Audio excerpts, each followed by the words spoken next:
On Thursday, Bournemouth thumped Spurs 1-0.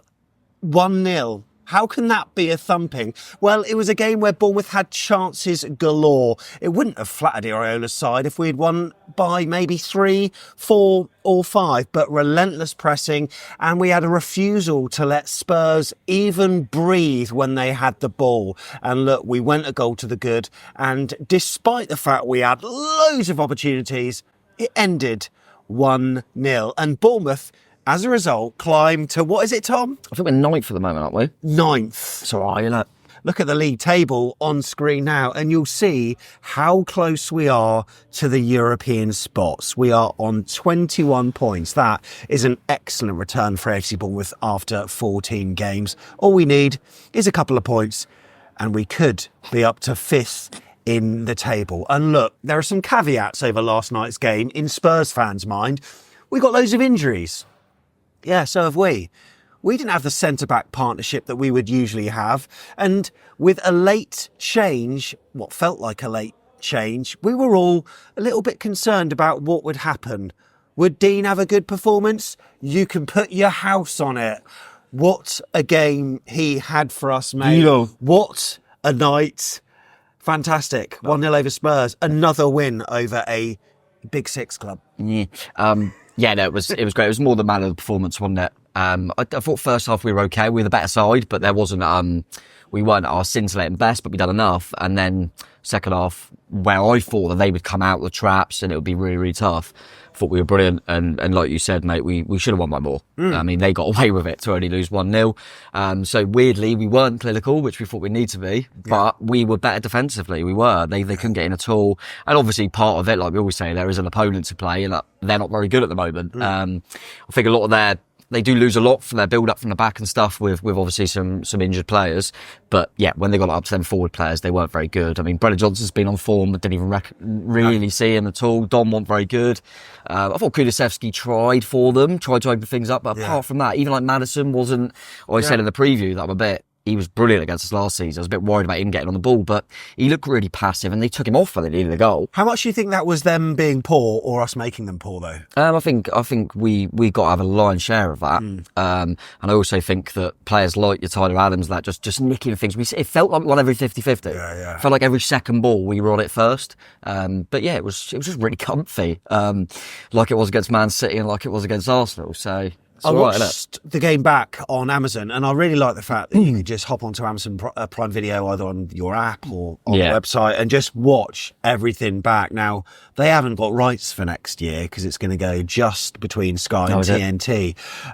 So they've had 20 games this season. They've got the Boxing Day ones, of course, but I love being able to watch it back. And you know what? I didn't watch the first half, and you'd think, well, that's when Bournemouth scored. Because the second half...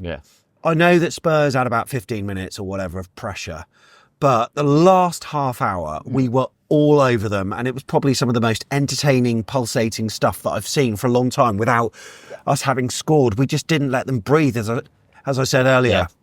We were winning the first balls, we were winning the second balls, we were even winning the third balls as well. And we were relentless in terms of what we were doing.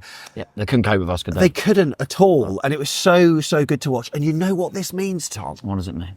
It means that because we beat a top 6 get it out. team, there's a table that we can show you guys at home. If you're watching on YouTube, you can see this colourful little graphics called the baseline tracker. I love it. We know what it's all about. But all about AFC Bournemouth are top of the league. We are top of the league, so we are top of the league. Villa, I said Villa shouldn't even be on this. Yeah. Then they can't even get in the top 3 of the baseline tracker. We're champions at the moment with plus 12. I mean, it's been stunning. Brighton and Hove Albion on 11. Newcastle are up there as well. At the bottom, who's at the bottom of this one?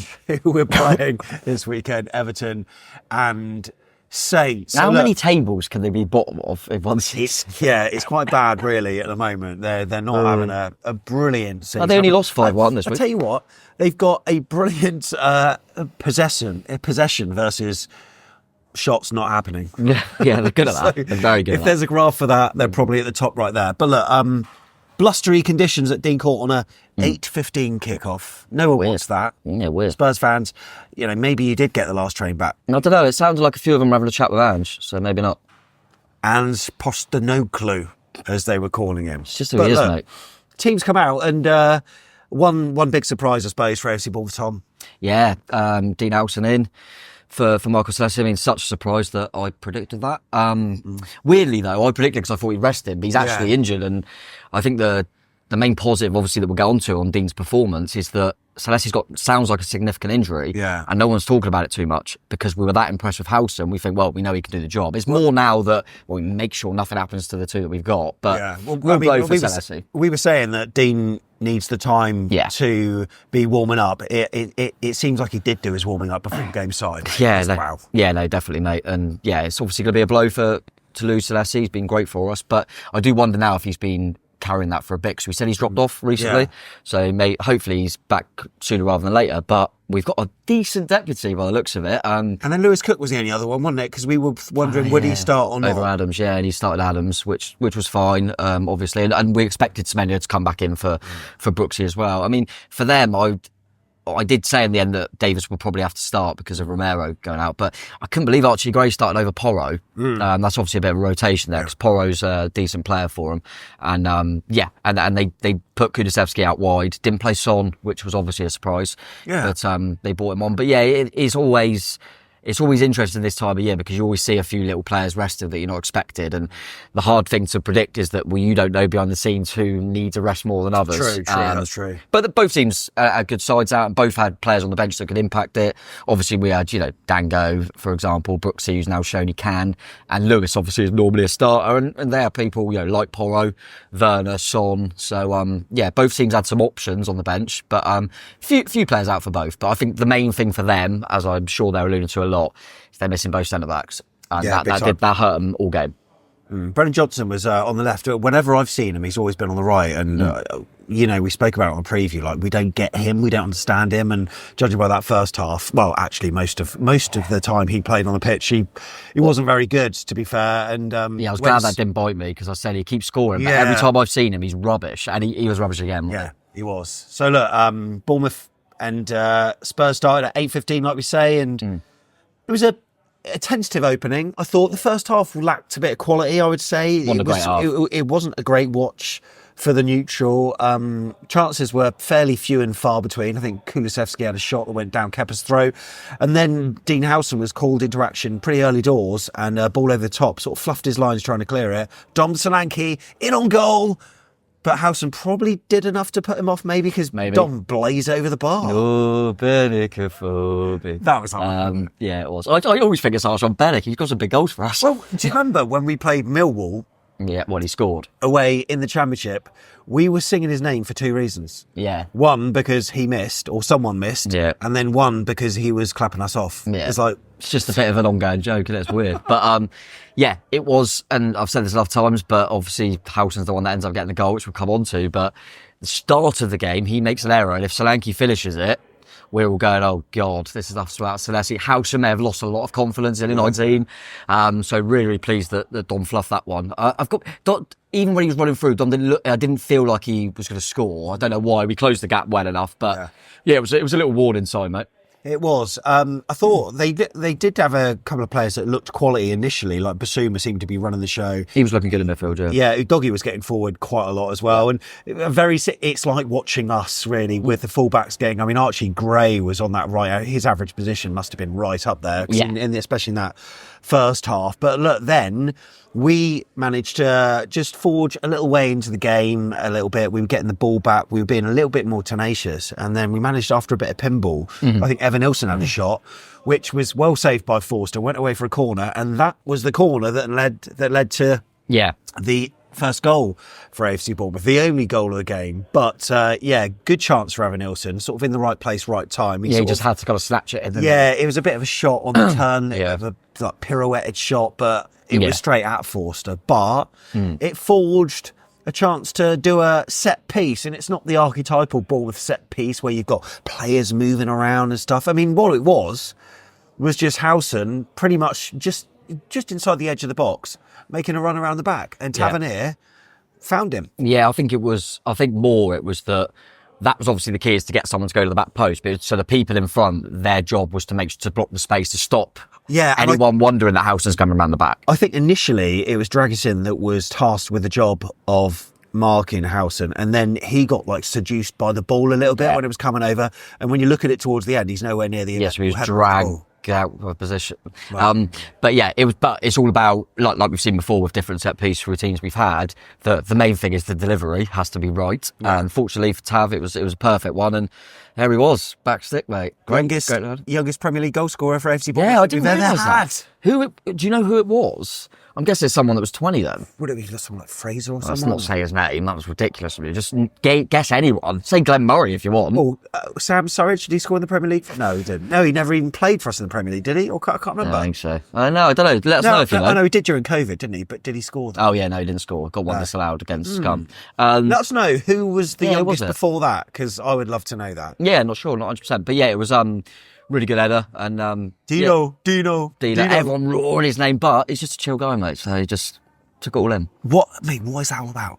I'm going to pretend I know, like I'm really down with the kids. Richard Jackson posted a tweet, and you know what? What's weird is that during the week I've seen that little thing, bear. Was it a bear? Yeah, exactly. Is it a bear? Yeah. I've seen it on Twitter, but I didn't know it was a thing. Had I known it was a thing, You might have realised what he was doing. then I could tweet about it, and we can look all cool because then Yeah. we're part of it. But now I'm like, oh yeah, it's like I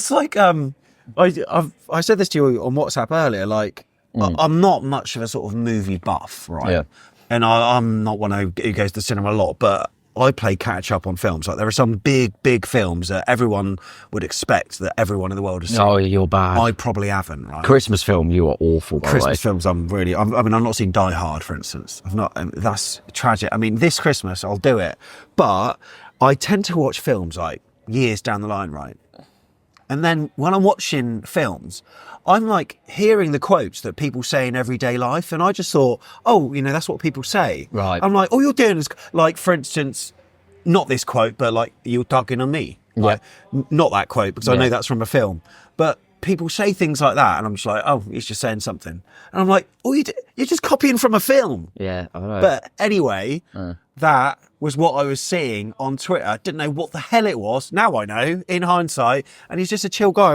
What's that? It's kind of like down. Tav was celebrating, Semenyo was celebrating. Yeah. No idea. These celebrations, I find them a little bit weird. All this kind of like... Yeah, the worst one is Dom, and luckily he's not got to do it too much this season. I said to you, didn't I? Like, he would probably, like, if he did score, he'd probably be like, all really like calm and cool. Yeah. And then be like, Yeah, he would, all this anime stuff. Yeah, he would. You just know. But look, Huijsen, I was so pleased for him, really pleased. For him. And I briefly mentioned Evan Nilsson there because he was in on the axe about 10 minutes later in a move where he sort of ran from the halfway line almost and carried the ball, and he played Tav in. I think he could have shot. Yeah, I do as well.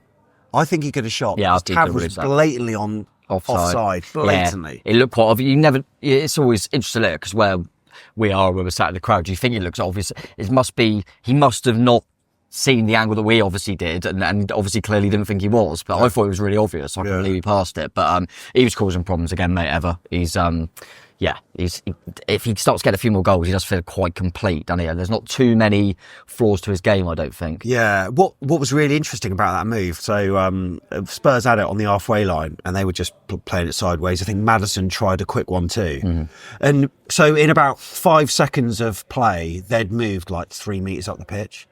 As soon as we got the ball, in about 5 seconds of play, we were on the edge of their penalty area. Yeah. We go directly and we go fast. And it's not about the time you got on the ball, it's the sort of economising And I think of how things are. Tottenham have been known to do what we did with Ange Postecoglu a lot.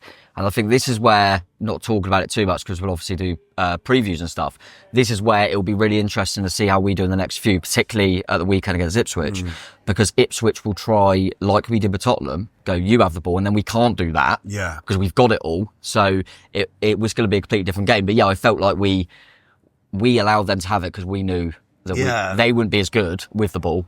Yeah. And we'd be better if we didn't have it all the time because we could just, hit them really, really quick on transitions, which we did.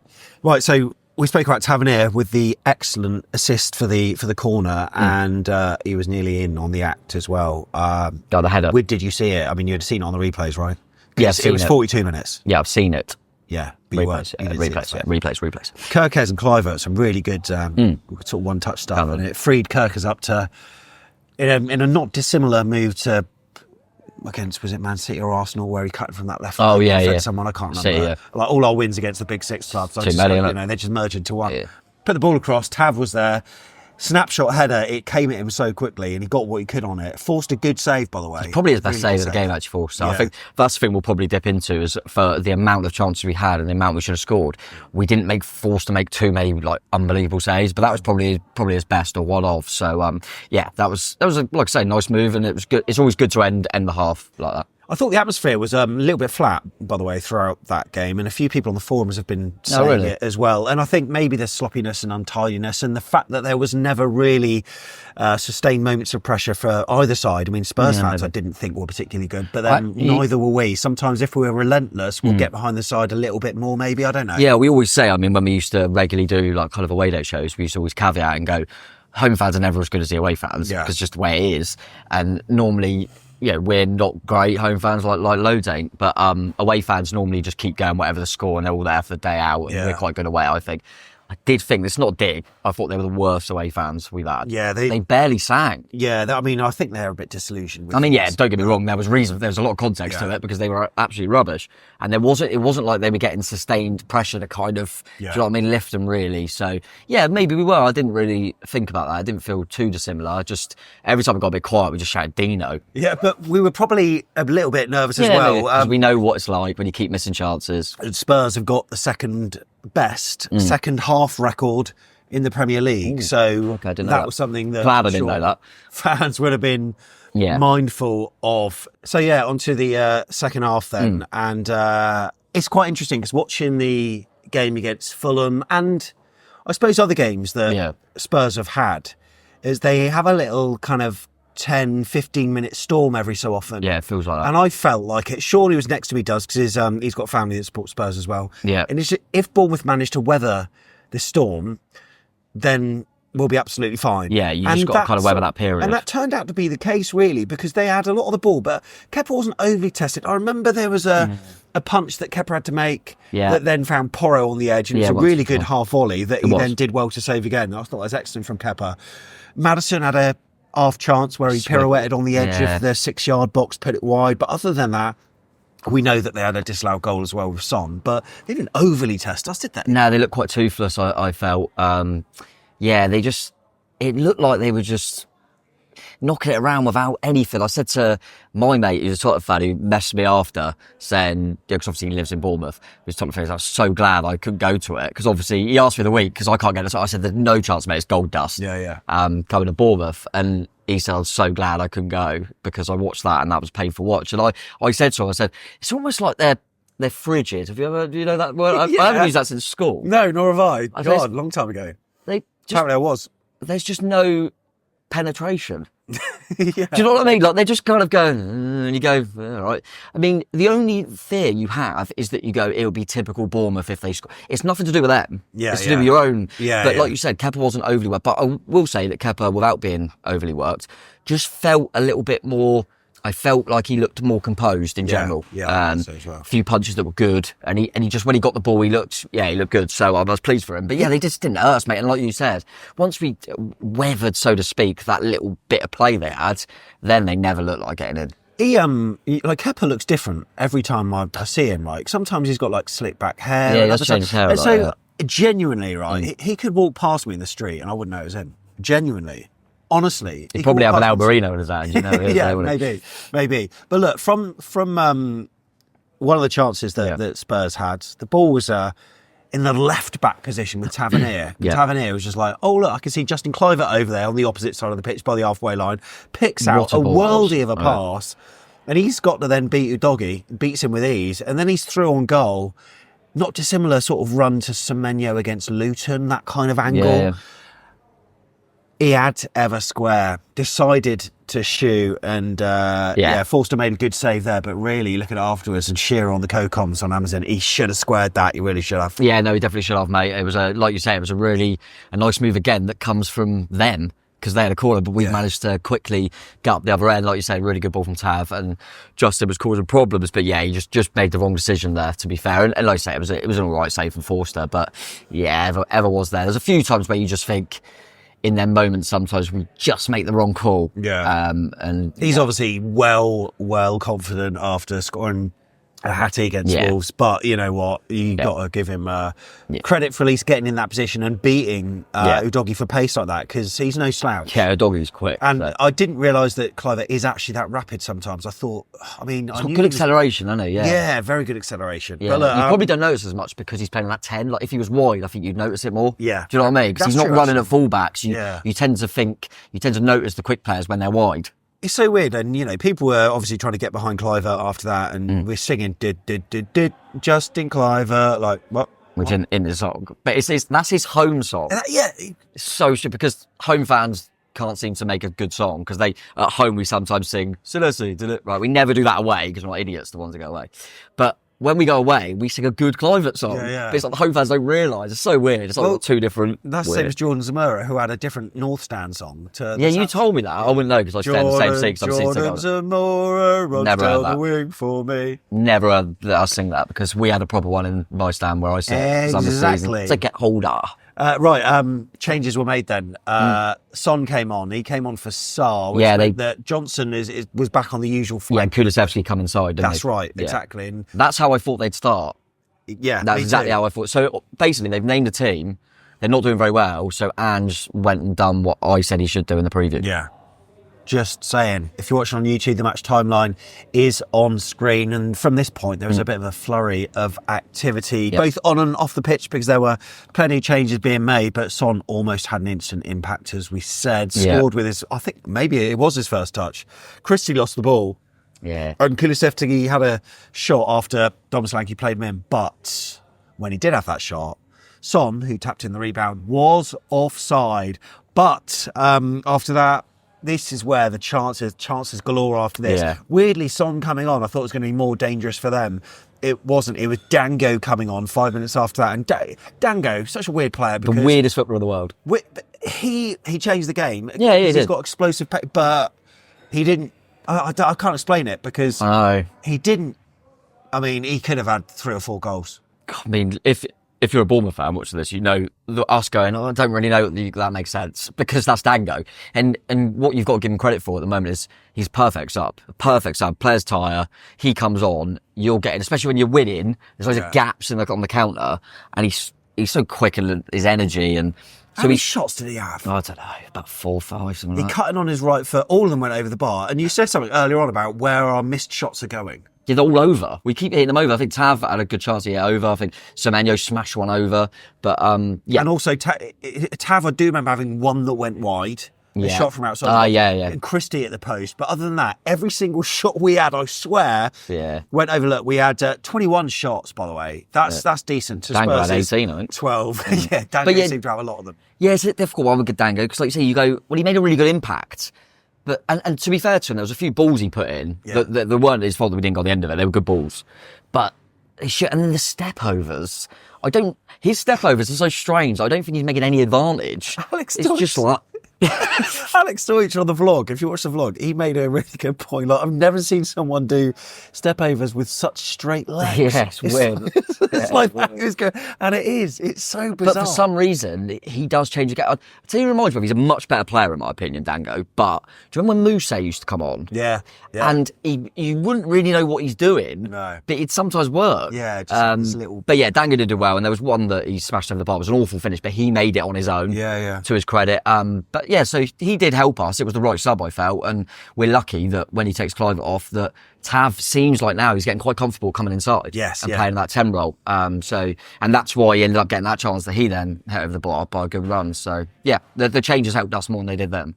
On YouTube, you can see a heat map, and I just want you to help me work this out, mate, because it's for Bournemouth, it is very patchy. Yeah. For Spurs, it's pretty much all over the pitch, and the kind of hot points are just inside our own half. But it is a really weird heat map, that, mate. We didn't use the middle of the park that much. No, but it shows that we're not necessarily focusing in key areas. We're just kind of we're getting out, and we're often going wide to get out, to start the counter, if you like. Yeah. And then we're coming in a bit. But because they're such it's so quick and chaotic that you're not developing any sort of play in a certain area, right? Oh, okay. Whereas they're kind of just going like that all game.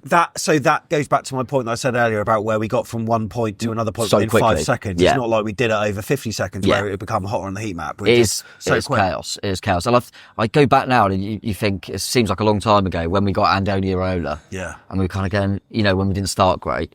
And then all the kind of journalists and kind of experts on Iraola and in the Spanish football said it will be rock and roll. Yeah. It will be, what was it, like a mess? It'll be chaos. Yeah, we get it. We really get it because we're seeing it weekly now. The attacking momentum from SofaScore, again, this is used on various metrics, and I never really get this. No, the higher the bar, the more attacking impetus you've got, and it uses lots of different stats to do this. I mean, I don't think it represents the first half. Possibly does the second half just about, although I felt as though we probably should have had more of it than what that says. It almost looks like Spurs have got more than half of the attacking impetus in the second half. However, maybe goes to show the eye test doesn't necessarily tessellate with all the stats and all that kind of stuff. But look, so chances galore. So what, Semenyo? We spoke about Tavernier. Yeah, both hit him over the bar. We did it at the back of the net, though. Oh, I didn't realise that. I'm right behind that as well. In my head, I know it was them mucking about. It was kind of weird to see a ex-Southampton goalkeeper being really Southampton. Yeah, but that. It was such a bad pass, and Adams was straight on it. Our press, though, made that happen. Yeah, but for some reason I felt, because then it like ricocheted off one of their players, so I thought, that might be fine because it hit there, but I didn't realise Ever was already stood, because he wasn't expecting us to get it back. It was quite a muted celebration in the parts where I was. Was it where you were? Not for me. I was going mental, and I was just giving Forster some, but unfortunately that was, so we did have two. Yeah. So we had 2 goals disallowed there and 1 disallowed. So there's quite a few disallowed goals, but none of them were any really conjecture, was it? They're all quite obvious in the end. All offside, weren't they? So yeah. Yeah. Lewis Cook came on for Brian Christie.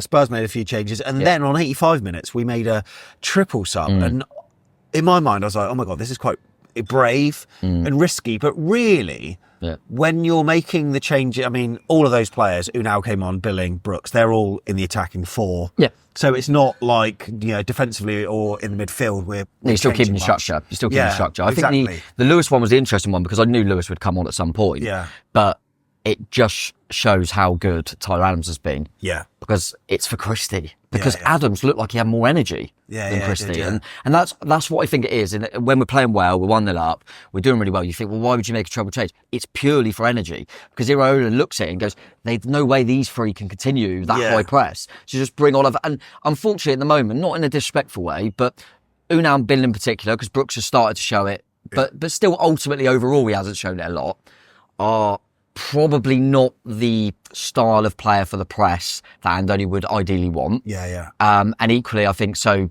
If Cini was available, he would have been one over them. Etc.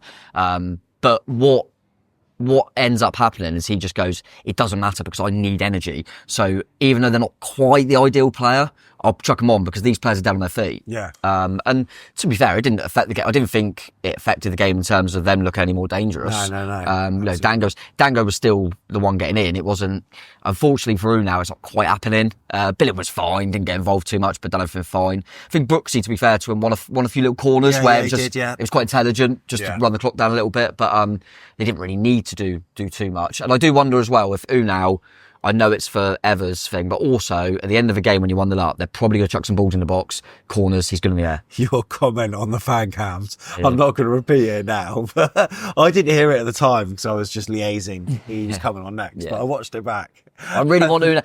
Ambient stitch. We've done it. I done it with Dango last year. I just want him to make an impact, and now look at him. All we're talking about is exactly. Come on, Unai. We've done it with Brooks as well. Yeah. Come on, Unai. Yeah, Tyler Adams, I thought he was good. He nearly got on the score sheet because obviously it was him that pressed and managed to create the chance that Ever then put in the net, albeit offside. But brilliant. I love how we randomly now, like all fans, we just go Ever, like he's our mate now. Like we're all going Evan Ilson, our new signing, and now we're like, that's Ever, isn't it? Yeah, love absolutely it. Superb. Just taking a look at the average positions on screen there. Not much to say about this really. As you can see, when the substitutions were made, it's getting stretched a little bit further out for both sides. Spurs, despite, I mean, you'd think that when it's more stretched, they would have more attacking now. It's not really the case. Just ask Kepa, didn't really have much to do in that second half. But we were really good, and we've got Tyler Adams and his heat map on screen as well, to show you that he was absolutely everywhere. He was everywhere. I wanted to just quickly mention how just because I thought it was quite noticeable, and it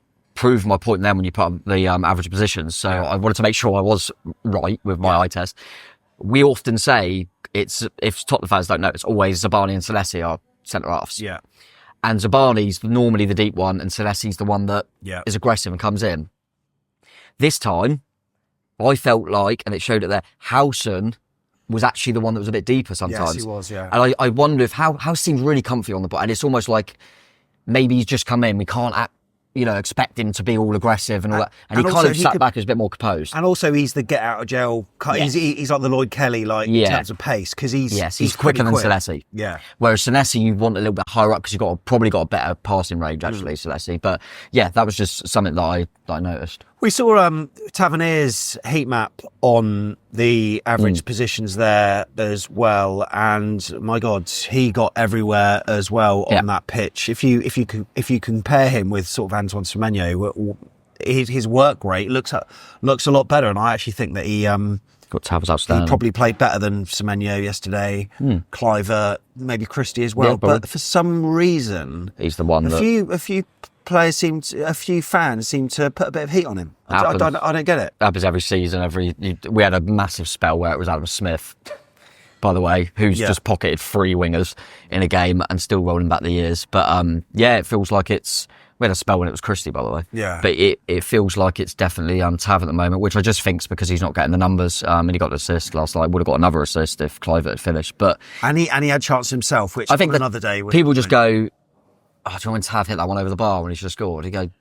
He was everywhere. And I'm sorry, but we all, 99.999% of people back Iraola and love what he's doing. Yeah. Are we saying he's wrong? He's probably one of the least, out of the attacking players, the least rotated because he loves Tav. Yeah. And whether he thinks, I'll play him on the 10, I'll play him on the right, I'll play him on the left. There was a game, I think it was last season, he put him the left back at one point, just keep him on the pitch because he's everywhere. I think he's a little bit unsung. I do agree that I would like to see when he gets in them positions to be a little bit more composed. Obviously, he smashed that one over, but even the shot he had that went wide, it always looked like it was going to be dragged. So maybe he just needs to, but other than that, mate, I thought he was really good. And I thought there were unselfish moments as well, because there was a moment where he was on the penalty spot and he could have shot, but he played in Ouattara for a shot, and really he could have taken that himself. At Wolves, he could have easily shot when he passed to Kirkers. Yeah, absolutely. Another assist he got. But yeah, I think it's just one of them things that happens, unfortunately. But I said about Semenyo, who was still fine, but I don't think he hadn't hit the levels. Yeah. I kind of like it in a weird way that it never feels like we're relying on someone anymore. No. If Semenyo who's been probably our best attacking player this season, he has it off there, or someone else will step up. Do you know what I mean? It does feel like that. Oh no, we haven't got Lewis Cook. All right, put Adams in, he'll be fine. I think with Tav, people get seduced by the basic metrics that they judge players on. Attacking players on. Wingers that take people on and skillful. Because he doesn't do that. No. But last night his scores were. Okay, Huijsen, obviously man of the match, so I've probably taken that away from you. I was going to guess it, but anyway. I'm guessing you'd have said that. I think Kirkes was ahead of him Tav as well. Up there. Look at that. And we've got Tyler Adams as well, but look, 7.6 for Tavernier. Yeah. Which is, really good stats for Spurs. He was their best player. Udogie actually on 7.4. Yeah, that makes sense. He was decent, to be fair. And to be fair, if Semenyo, for a Tottenham's point of view, Semenyo has probably been our biggest threat this season going forward. So bit of credit to Udogie, because that means he's probably done something right to stop him. But yeah, how did Dom do?